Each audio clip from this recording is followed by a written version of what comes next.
পাবনার ভাঙ্গুড়ায় নৈশপ্রহরীকে বেঁধে রেখে 5 জুয়েলারি দোকানে দুর্ধর্ষ ডাকাতি হয়েছে। সংঘবদ্ধ ডাকাত দল সোনা ও নগদ টাকা লুট করে নিয়ে গেছে। এতে কোটি টাকার ক্ষতি হয়েছে বলে দাবি ভুক্তভোগী ব্যবসায়ীদের।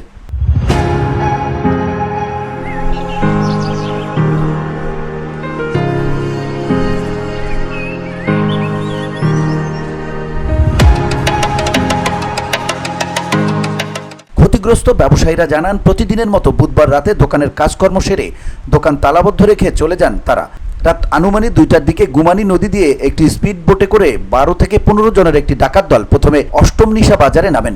বাজারে থাকা 3 জন নৈশপ্রহরীকে মোবাইল ফোন কেড়ে নিয়ে হাত পা বেঁধে ফেলে তারা।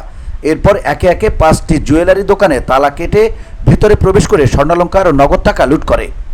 দোকানে কিছু লোক ঢুকে তারা আমার সিন্ধুক খুলতে না পারার কারণে তারা উপরে যায়। উপরে আমার ওখানে যেয়ে আমাদের জিম্মি করে, আমার বাচ্চাকে আঘাত করে, আমার বউকে আঘাত করে এবং আমার বাচ্চাকে জিম্মি করে আমাকে ধরে নিয়ে আসে।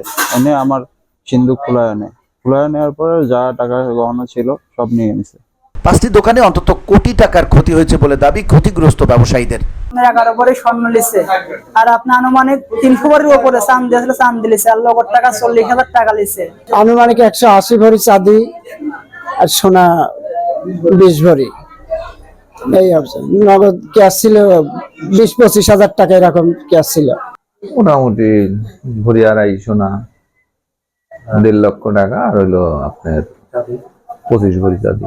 টাকা ছিল মোটামুটি 3 লাখের মতো, 200 ভরি চাঁদি আপাতত। খবর পেয়ে পাবনা ডিবি পুলিশ, ভাঙ্গুড়া থানা পুলিশ এবং চাটমোহর সার্কেলের সহকারী পুলিশ সুপার ঘটনাস্থল পরিদর্শন করেন। তদন্ত শেষে ডাকাত দলকে গ্রেপ্তারের আশ্বাস দিয়েছেন তারা। VOD Bangla news desk.